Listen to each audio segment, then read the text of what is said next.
पाकिस्तान की कौम को खराज तहसीन पेश करना चाहूँगा, क्योंकि उन्होंने इन सब वाक़यात जो हुए प्री पोल और पोस्ट पोल रिगिंग में, उन्हें उसके बावजूद एक लाउड एंड क्लियर, बुलंद और साफ मैंडेट और फैसला दे दिया है।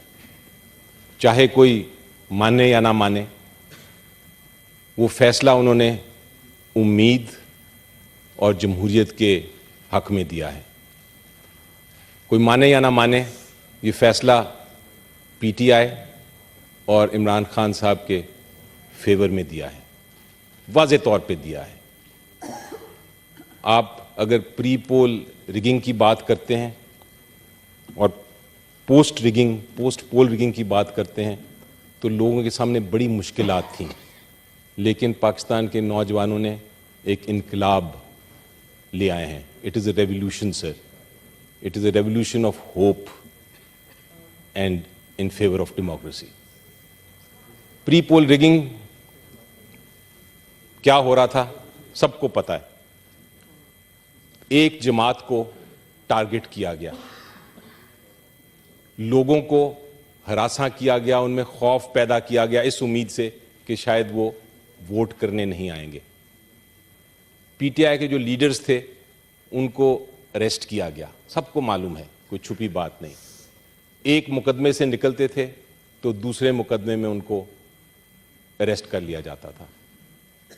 जब इलेक्शन कैंपेन शुरू हुई, सुप्रीम कोर्ट ऑफ पाकिस्तान ने अनाउंस किया कि 8 फरवरी को इलेक्शन होंगे, तब से लेके इलेक्शन डे तक एक भी जलसा नहीं करने दिया पीटीआई को।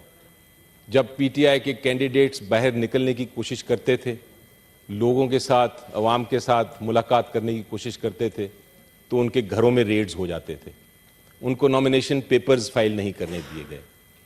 मैं अपनी जो दूसरी जमातें हैं उनको अगर उनकी इस पिछले 30 दिन की तारीख देखूं तो बड़े बड़े जलसे किए उन सब ने। एक तरफ जलसा हो रहा होता था एक ओपोनेंट पॉलिटिकल पार्टी का, तो दूसरी तरफ सेक्शन 144 लग जाता था कि पीटीआई का जलसा ना हो।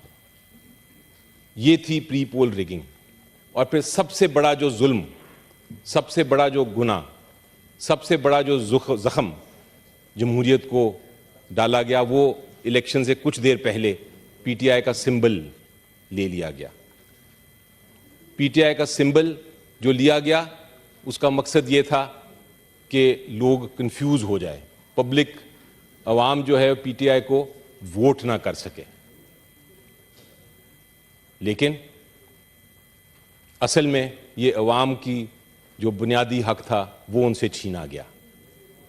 और मेरा ख्याल है मेरे जो साथी हैं पीपल्स पार्टी वाले, उनको याद होगा कि एक जब कानून पास किया गया था और उस कानून में ये कहा गया था कि एक पॉलिटिकल पार्टी जो सियासी जमात है वो सिंबल उसको नहीं मिलेगा, तो मोहतरमा बेनज़ीर भुट्टो शहीद ने केस फाइल किया, जो हमारी जुरिस्डिक्शन का एक बड़ा फेमस केस है, बड़ा मशहूर केस है।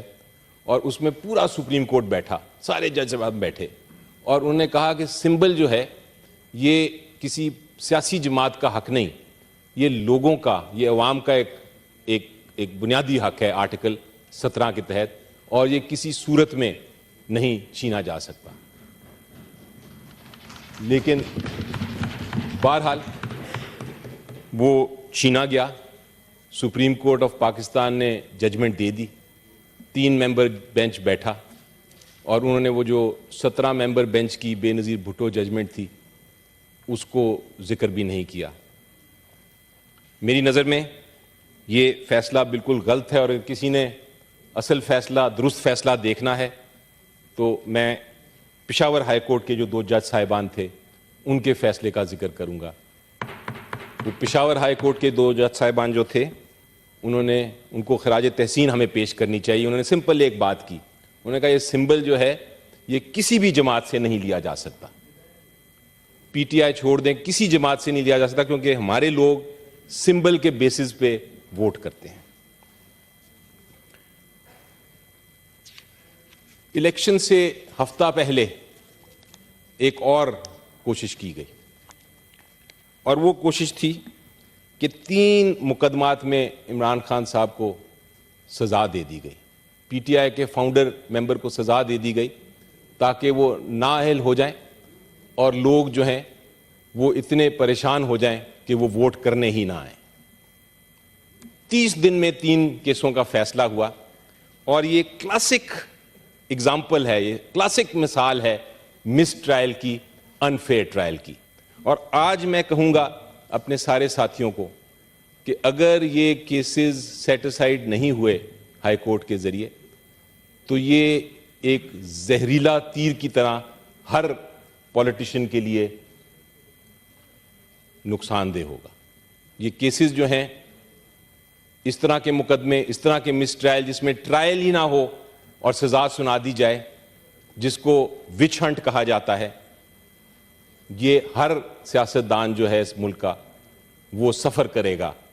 और जो आज हंस रहे हैं या सपोर्ट कर रहे हैं इन 3 केसेस की सज़ा को, कल ये सज़ाएं उनको भी इसी तरह मिल सकती हैं।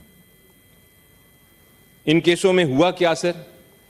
आज से 100 साल पहले आपने सुना होगा विच हंट का, जहां से लफ्ज़ आया था। 1600 साल पहले औरतों को पकड़ के कह देते थे कि ये डैने हैं, इनको सज़ा दे दो। उसको वहां से विच हंट का लफ्ज़ पैदा हुआ कि ट्रायल के बगैर सज़ा देना। ये तीनों केसेस ट्रायल के बगैर सज़ा दी गई।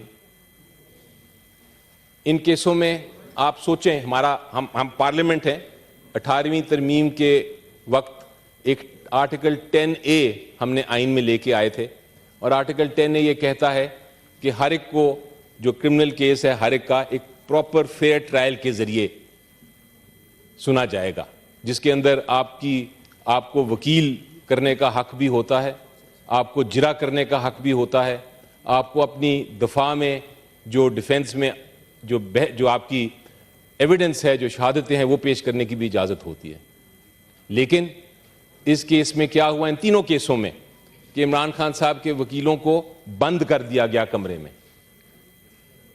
अडयाला जेल में ये केसेस चल रहे थे, मैंने ये खुद विटनेस किया क्योंकि मैं भी विटनेस करने गया था वो ट्रायल्स। उनके वकीलों को बंद कर दिया गया और उनकी जगह अदालत ने ज़बरदस्ती अपने वकील दे दिए। और वो वकील कौन थे? वो वकील प्रोसिक्यूशन की टीम में से थे।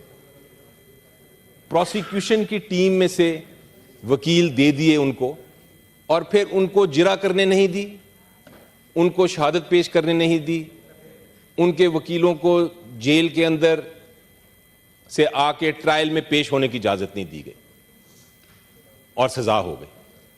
कोशिश ये थी कि इस सजा की वजह से शायद लोग परेशान होंगे, लेकिन उसका उल्टा असर हुआ। पाकिस्तानी कौम ने यह देखा कि नाइंसाफी हो रही है, तो वो लोग भी जो कि शायद पीटीआई के साथ नहीं थे या इमरान खान साहब के साथ नहीं थे, उन्होंने भी भरपूर आके इलेक्शन में हिस्सा लिया। ये सारी चीज़ों के बावजूद खौफ की दीवारें तोड़ते हुए 8 फरवरी को भरपूर तरीके से अवाम ने वोट किया, मैंडेट दिया अपना, और एक रेवोल्यूशन लेके आ गए। लेकिन बदकिस्मती से प्री पोल रिगिंग जब नाकाम हुई तो रात के अंधेरे में पोस्ट पोल रिगिंग हमने देखने में आई, जहां हर एक को पता था कि रिजल्ट्स क्या हैं, लेकिन फिर वो रोका गया, इंटरनेट बंद किया गया, इंटरनेट ट्विटर बंद किया गया, मीडिया पे कवरेज बंद की गई, और वोट्स तब्दील करके जो हारने वाले कैंडिडेट्स थे उनको जिता दिया गया। अवाम का मैंडेट जो था चोरी हो गया है सर, और ये है जुल्म जमहूरियत के साथ। मैं ये कहता हूं सर, चेयरमैन साहब, बिल्कुल हमें ज़रूरत है हीलिंग की, बिल्कुल हमें ज़रूरत है आगे देखने की। ये लोग बात कर रहे हैं कि इलेक्शन हो गया, आगे देखो, इलेक्शंस कम एंड गो, लोग कहते हैं फिर नेक्स्ट इलेक्शन का इंतज़ार करो, लेकिन ये इतनी आसान बात नहीं। ये मामला है अवाम के मैंडेट को चोरी करने का। और अगर आप तारीख देखें तो जब भी अवाम का मैंडेट चोरी किया गया है और रेवोल्यूशन को रोकने की कोशिश की गई है तो एनार्की है। मुझे डर लगता है, मुझे खौफ है कि ये चीज़ किसी के कंट्रोल में नहीं रहनी। अगर ये मैंडेट वापस ना लिया गया तो मैं आज सोचता हूं और मैं तारीख को देख के सोचता हूं कि फिर किसी के हाथ में ये नहीं रहेगा। आज आप कोशिश कर लेंगे कि एक ऐसी हुकूमत बना लें जिसके पास लेजिटिमेसी नहीं होगी, लोगों का मैंडेट नहीं होगा, तो वो हुकूमत नाकाम रहेगी। बहुत सारे क्राइसिस हैं सर, हमारे पास एजुकेशन का क्राइसिस है, इकोनॉमिक क्राइसिस है, हेल्थ का क्राइसिस है, लोग बाहर जा रहे हैं छोड़ के मुल्क, परेशान हैं।